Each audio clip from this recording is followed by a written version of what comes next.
Just an update on the Brazilian variant. 5 people here have been identified, as we reported last night. They are still looking for a 6th person who's infected. Their form was incomplete. That search, we were told today, has been narrowed down now to 379 households in the southeast of England, so getting closer. This, of course, is to prevent further spread, and this Manaus variant transmits more easily, and research today also found high levels, up to 61% of reinfection in Manaus. So people had got COVID and then got it again. It must be emphasised, though, that the researchers said the study can't be used to predict what might happen here, but it can be used to add to a body of evidence, which in turn means being able to better protect us against it. Now, they wouldn't be drawn on how the vaccines will work against this variant, but the vaccines do seem to be working here, as you said. That's certainly what you can read from the number of deaths falling, and falling more quickly in the over 80s. Not all of this will be the vaccine, but there must be a degree of cautious optimism that they are having an impact. Now, we have been filming in an intensive care unit at Warwick Hospital, where the number of patients have dropped dramatically in the past fortnight, but those that are there are still very sick. Interestingly, one of them, Cyril Anness, told us that he had had his call for the vaccine 2 days after he fell ill with COVID, which was bad timing for him. But he and the others that we met in that ICU are receiving the very best of care from staff who have had the most exhausting and sometimes frightening year of their lives. It's 7:30 p.m. and the night shift on the intensive care unit at Warwick Hospital is being given a handover. So Suja's in charge. Carly, if you go to 2, please, and John and Amy, if you share 4 and 5. Thank you. These are the hours between dusk and dawn, on a ward where patients can hover between life and death.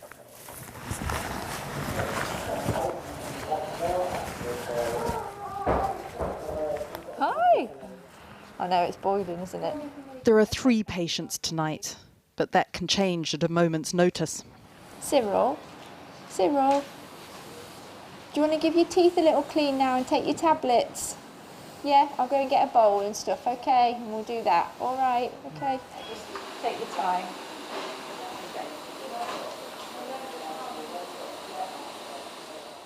Do you remember coming in, Cyril? I do, You do? Yeah.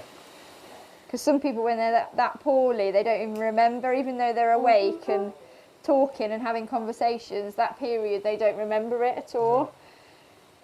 65-year-old Cyril Anness is improving, but he still needs high-pressure oxygen. What do you do? Lorry driver. Oh, yeah. Well, okay, yeah, it's just the cockpit here and getting your lungs to take over now. Yeah. You try and calm yourself down and try and get your mind set to your breathing, but after sort of nearly 2 hours it takes over and does your head in. But have cases gone down then with this last lockdown? Yeah, definitely, yeah. I think in the hospital when it was at the peak, we had about 150 cases in the hospital in total. Right. There's now 25. Oh, right. That's much better, isn't it? I got a phone call from my vaccination. Oh, did you? 2 days after I was ill. Oh, goodness. So yeah, I was ill on a Thursday. I got a phone call Friday afternoon. Yeah, oh gosh. Otherwise I might go away with this. Yeah. I don't think anybody anticipated that it would have gone on this long at the start of the first wave. So until everybody is vaccinated, then I don't think... you just don't want to be too hopeful. You don't know how much more staff can take, if they could take another wave, or it's been really testing beyond anything that we could ever have imagined. And I think the only thing that everyone will come out stronger the other side, I think, is the only thing that you can probably take from it. Like over Christmas, and it all should have just been locked down. It went on for too long, so January in the hospital was just terrible. Yeah, you give people an inch and they take a mile, don't they? For 6 weeks, Isabel Boss has fought back against this virus, even as it silenced her. You're finding it hard to talk and walk. You're not walking it, are you? But you're doing really well. Yeah, you've never been like this before, but things are going. But we've looked after you well. Yeah. Good. We're getting there, aren't we? We're getting there. Hopefully. No, you will. Next week. Yeah.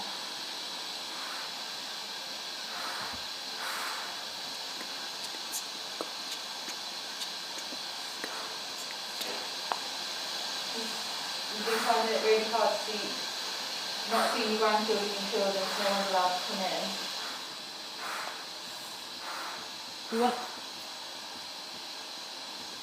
You're looking forward to going for a beer, but you're not allowed to drink anything. Not allowed to smuggle you in for you either. Right, Izzy, I'm just going to turn the lights out, okay? Have a good sleep.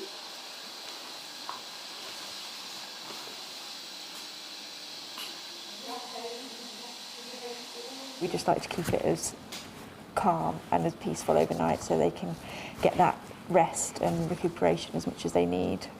You have to know what's going on with them at all points. Is that Cyril? Let me just check. Is that Cyril? You all right, Cyril? All good? Yeah. So, yeah, you have to know what's going on with your patient at all times. Their condition can change minute by minute. Okay.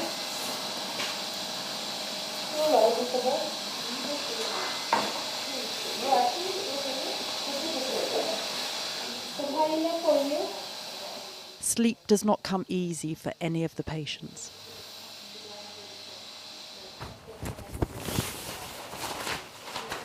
But a tea break does give time for reflection.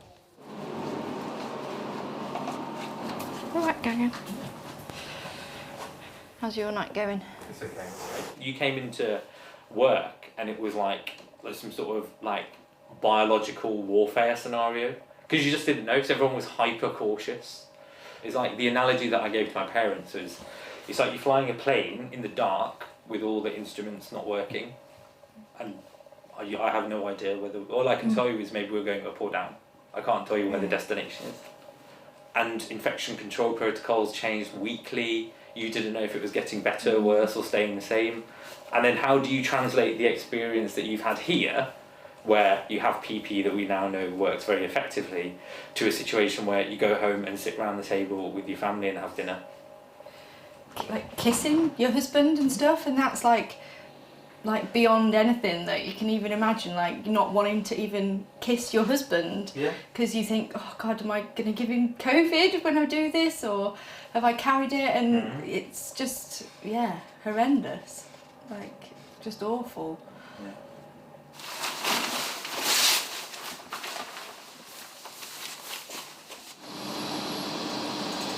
ICUs are intimate places. Hello, sweet. My name's Carly. Are you comfy? Are you going to try and get some sleep? Relationships are nurtured through the stroke of a hand to soothe the pain and the fear. It's okay. We're here. You just try and get some rest. You're not on your own. All right? Are you warm enough? I feel a bit cold. Shall I get some sedation out? Calm is suddenly shattered. It's 2:45 a.m. and the emergency department has called to say a new patient is being admitted. Staff appear as if out of nowhere. There is a routine now. There are drugs that weren't available in the first wave. They know more about how to care for these patients than they did then.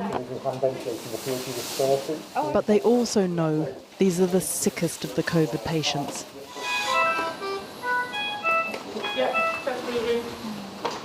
That's okay. Yeah, 95. Their lives sometimes hanging by the thread of an oxygen tube.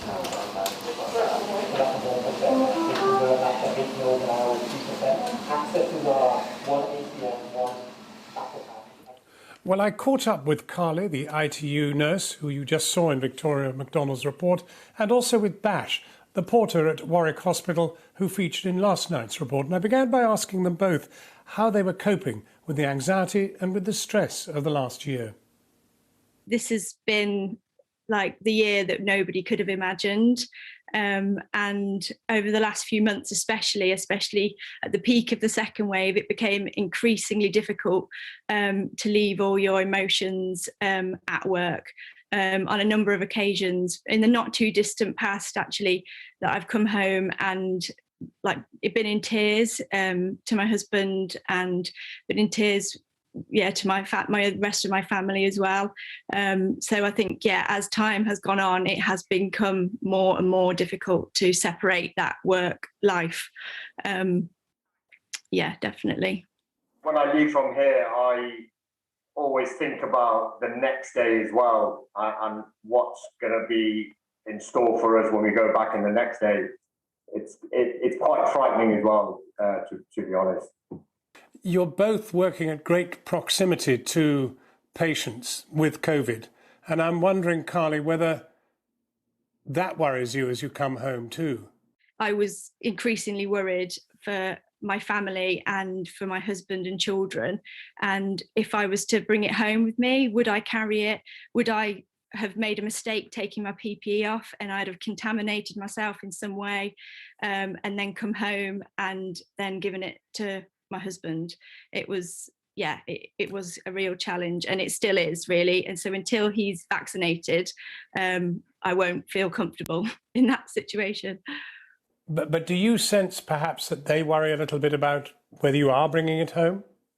During the first wave, we discussed if my husband should move out with my children, with our children, but he was the person that said that absolutely isn't a negotiation. You need support in this as much as anybody. So that wasn't going to be an option for us as a family. So we just do what we can with regards to being careful and hand hygiene, and decontaminating everything that we can. And I don't bring anything in from work that I've had at work. I leave it in the car, and just do everything we can in that respect. Bash, you have to lift patients, you have to carry patients, you have to push patients. I'm just wondering whether you worry about what you're bringing home. In the back of my mind, I always worry whether I've actually taken something back with me. When it all first started, there was a scenario with the PPE because we weren't sure what was happening. The comms was changing at a rapid pace as well. So we were 1 minute or maybe say an hour, we were advised to do something, and then the next hour we was advised to do something else. And I'm sitting here talking to you today, and I still feel the same. You know, when I finish today, have I done the right things? And I'm not going home and passing it on to my, family. That does worry me, actually, to be honest with you. Carly, we really got a sense today, filming with you, that actually something has happened, that you are just beginning to glimpse a breakthrough. The numbers are very significantly changing. Do you think this could be it, or do you have to live realistically and worry that it may not be? I think we all hope that we can see a light at the end of the tunnel. And I think we all have to have hope, else I just don't think we could do the job that we do every day. We have to feel that there's going to be an end in sight. I don't think we're out of the woods yet, and everyone still has to be very mindful of their actions. And I think we do have to take it slowly and have to take it day by day, week by week. But hopefully, if we are all sensible and we get as many people vaccinated as possible, as quickly as possible, then we can start seeing that light, and that light will get brighter and brighter. And hopefully we can move on and forget this last 12 months, really. Well, Carly and Bash, thank you very much for the work you do and for talking to us about it. Thank you.